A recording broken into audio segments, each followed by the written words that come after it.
Craig is an American analytic philosopher, Christian apologist, author, and Wesleyan theologian who upholds the view of Molinism and Neo-Apollinarianism.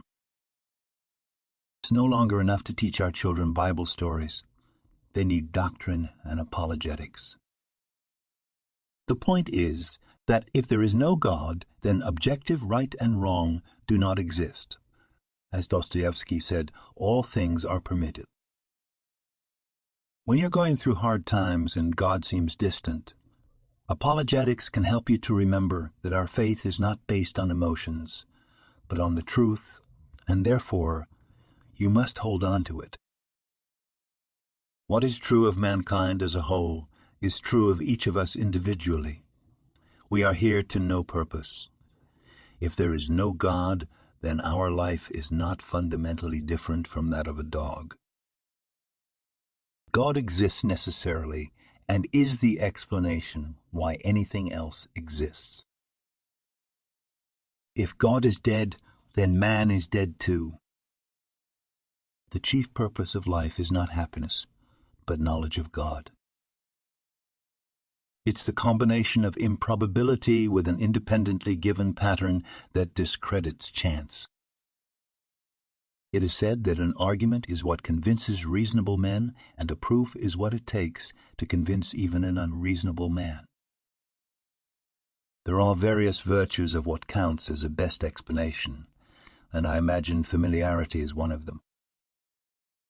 For a universe without moral accountability and void of value is unimaginably terrible.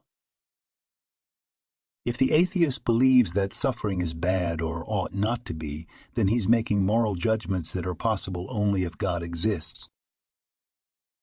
Mere duration of existence doesn't make that existence meaningful. If man and the universe could exist forever, but if there were no God, their existence would still have no ultimate significance.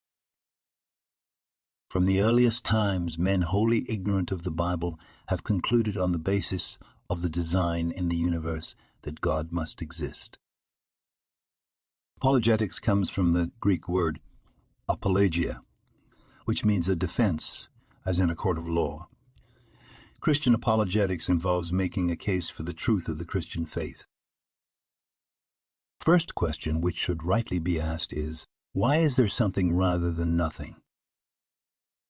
The origin of the Christian faith is therefore inexplicable unless Jesus really rose from the dead.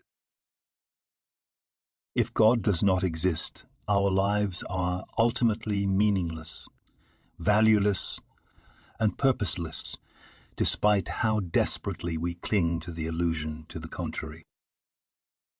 Time has a savage way of gnawing away at life, leaving it transitory and incomplete, so that life in its fullness can never be enjoyed by any temporal being. Christians have an unfair advantage in the marketplace of ideas. We have truth on our side.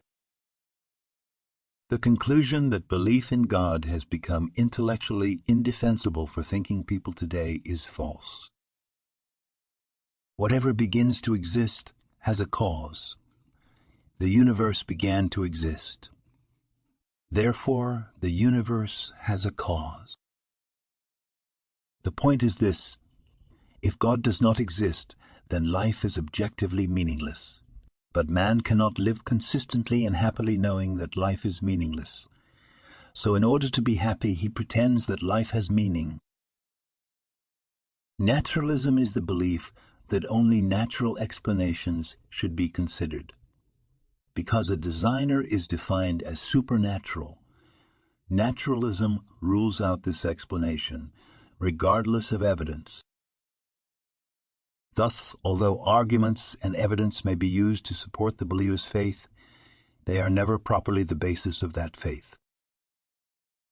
Something is objective if it is independent of people's opinions. If it holds or is true independently of what anybody thinks, then it is subjective. It is subjective. It is subjective if it is dependent upon people's opinion. Left to himself, natural man would never come to God. The point is that if there is no God, then objective right and wrong do not exist.